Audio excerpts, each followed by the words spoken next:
What's going on, guys? Welcome back to the channel. Welcome back to another video.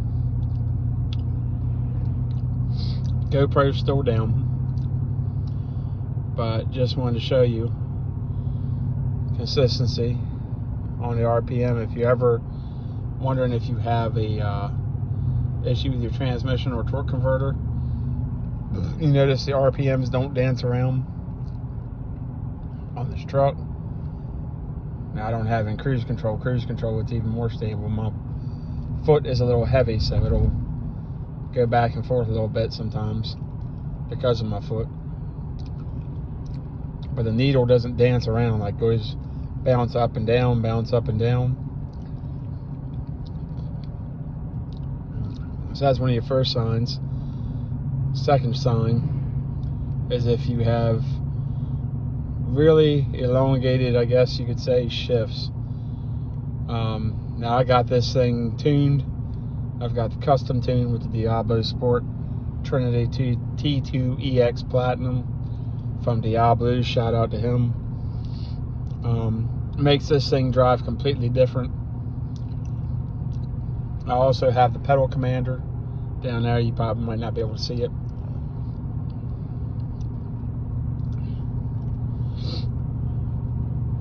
But hold on a minute, let me get past this turn and we'll romp on her a little bit.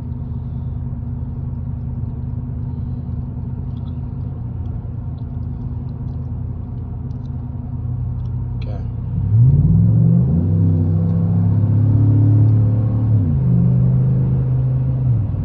See how smooth those shifts were? That's how they should be. Just gotta slow down a little bit because it's only 50 here. But that's in sport mode, so. But they should be that smooth. I'm playing around with this. I've got it set to firm shift. You want your shifts like bam, bam, bam, bam, like really smooth, really firm and short. You don't want long shifts, which I think GM with these transmissions, I think the 10 speeds are worse. Don't know, let me know in the comments. I haven't driven a truck with a 10 speed. I guess that one's a 10L80E. Of course, they had 8 speeds. I've heard good and bad, but I've heard 10 speeds are really elongated shifts. This one kind of was when I first got it. I think they did that for fuel economy, which is kind of crazy because that's not how that works. The shorter the shifts, the better fuel economy you'll get. The longer the shifts, the more heat. It will tear the transmission down over time. It'll weaken the components, especially the shift solenoids.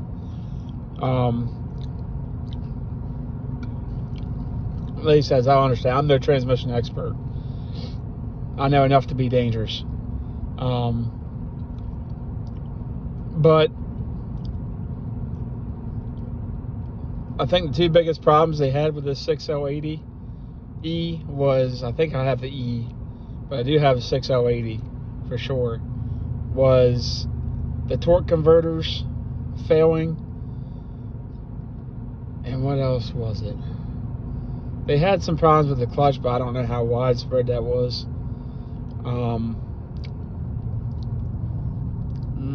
I guess I'll go down this way. You guys get to see how good Bilsteins are on this rough ass road. You notice it's not shaking and bouncing around.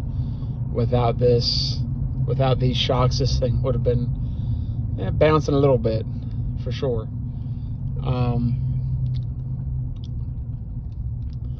But what was it? I think it was the torque converter.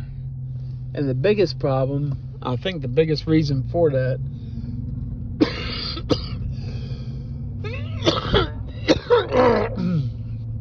which I think it's like anything they see that you're sold nowadays, they dupe people. I'm trying to figure out if I'm going the right way. They dupe people into when they say lifetime transmission fluid. Well, they expect if you don't if you never change the fluid, I think they expect on this particular transmission the fluid to last 250,000 miles, or the transmission to last 250,000. I think it's transmission, because you go 250,000 on any transmission, you're not changing the fluid. It's done. It's going to be black by the time you go to change it. So I think that's the first problem. The second problem, I think a lot of people were deterred because there's two ways to get this pan off, because they put the stupid Y pipe, right, crossover pipe, or whatever you want to call it, right underneath that thing, and almost all but jammed it right up against it. So that's creating more heat as well, which I'm going to get rid of that at some point here. But they put it so close that there's two ways I've seen that I've done that you can actually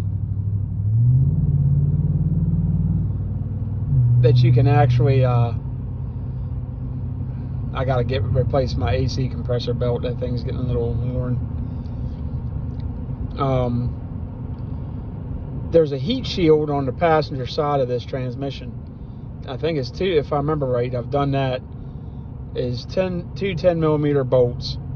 You take that off and you can turn it to the side and wiggle it out of there without having any issue. It's a little snug, but it will come out. The other way, well, there's a couple ways. People have unbolted the cross pipe. I'm not doing that. You know how many bolts I've broken off exhaust? Not happening. I don't feel like putting new. Plus, I'm the type of person, I'm insanely neurotic. I would have to replace the bolts, and I'd have to replace the gaskets, because I just wouldn't trust them after that. Because apparently they have some flimsy gaskets on these exhaust pipes where they bolt up to the flanges.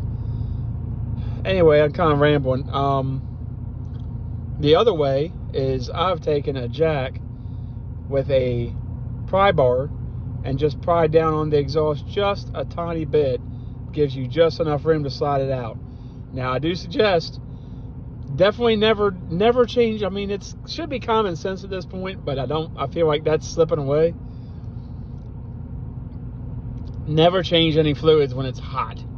If you've been running this engine like I have for like about 45 minutes or so, or even a half hour, 20 minutes, give it a couple hours. Trust me, you will get a transmission fluid bath. Now, I have plans for a new transmission pan with a drain bolt, but I haven't gotten that yet. The other one I had didn't work out. It was a little bit too big for my liking, so I am selling that now. But I am going to get one that has a drain bolt. Even so, you should never change fluid when it's hot. Now, sometimes you don't have a choice. When you do an engine flush, you don't have much of a choice, but there's steps you can take, and I'll show you another video, to avoid, to get as little fluid on you as possible. Wear the right protective equipment. Safety glass is always a must when you're under a vehicle. Your eyes are important. All it takes is one slip up and something goes in your eye and tears it up. You're done. It's game over. I don't care who you are. And I've got some eye problems, so I am definitely wary of making sure I have DeWalt safety goggles on that protect that. If something gets in there, it's breaking that protective barrier. It's going to be something really, and generally I'm not going to put myself in a position where something that can break that is going to be able to fall on it and break it. There's a thing, old saying, stay out of the way. Sometimes you just got to stay out of the way. But anyway, there was a thermostat on this transmission as well.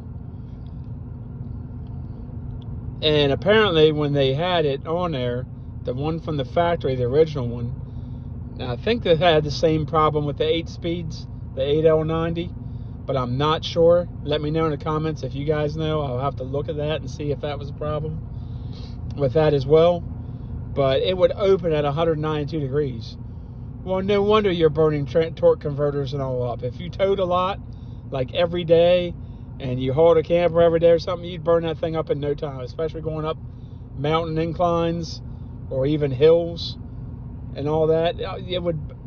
It's no wonder you were replacing torque converters left and right. It's so they say. I don't know the actual numbers, and I don't know if anybody can find the actual numbers for the failure rates of all this stuff, just like AFM.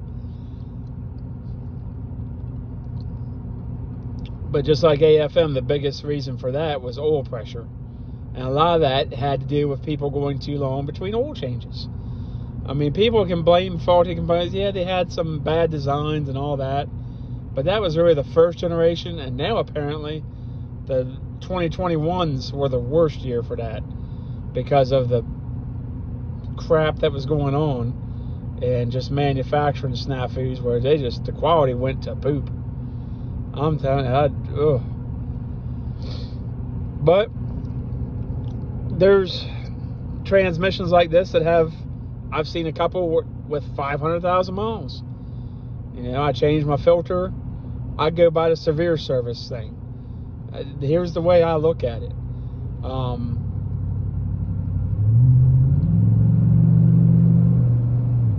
going to go ahead and put this thing on cruise control. We're where we can go speed now, but you can see it's on cruise control, and it's not the needle isn't bouncing or nothing.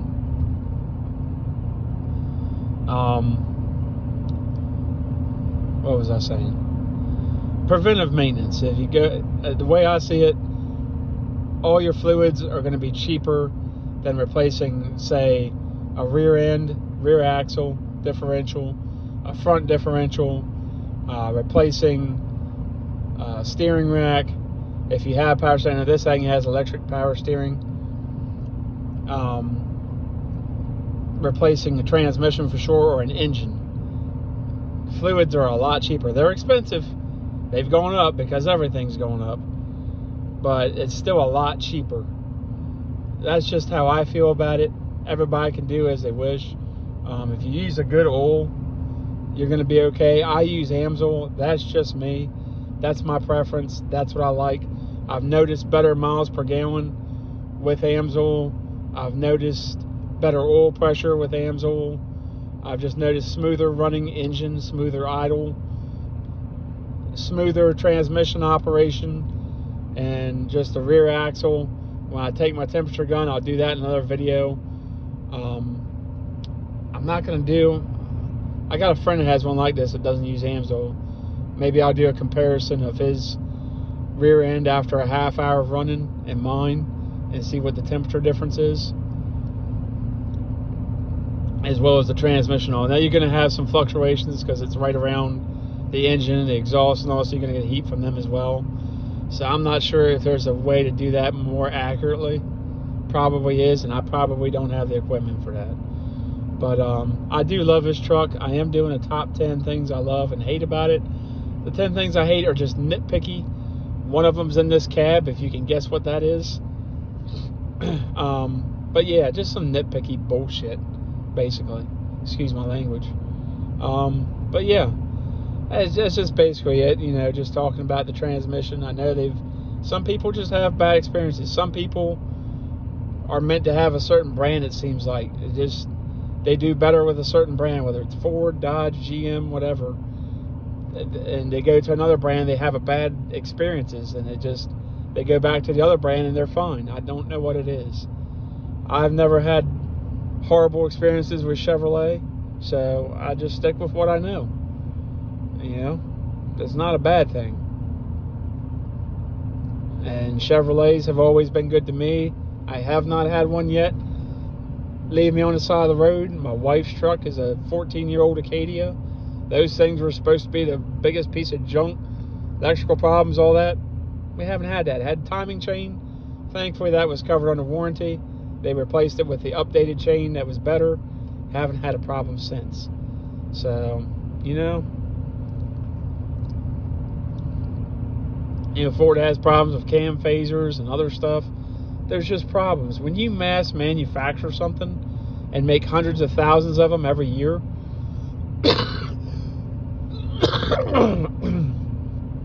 you're going to have issues. So preventive maintenance is huge. Knowing what you're dealing with is another huge thing. And being able to handle it in a calm manner and not panicking is another huge thing. And the camera's shaking a little bit. That's just me because I'm holding it. So that's my arm. That's not the truck. The truck is smooth as silk. Nothing is shaking except for that bag because there's a empty plastic container in it. When I hit a little bump, it'll rattle a little bit. But this thing is one of the smoothest driving trucks that I've ever owned, and just one of the nicest. It's awesome for towing. It tows everything I need. The handling is just unbelievable. I've been driving this thing mostly with 2 fingers. 2 fingers, guys. The old trucks, the 80s and all, I've driven the Fords. Love them. They're awesome, cool looking trucks. You're not steering with 2 fingers on those trucks, I can tell you that. The older Chevys and all, you're not steering with 2 fingers. It's just so easy. It's just the most relaxing driving truck that I've had. But yeah, that's the video, guys. Remember to like, subscribe, comment, share, hit notifications. It really goes a long way in helping the channel. So I can do this giveaway at some point. I appreciate everybody has subscribed. I hope I've been able to respond to everybody's comments. I've been working a lot. I'll be going on vacation soon, so I might not be able to answer everything, but I do try. But anyway, guys, once we hit 100, we're doing a free giveaway. So go back and check out that video, and I'll see you guys on the next video. Plenty more to come, believe me. Love y'all. Peace out.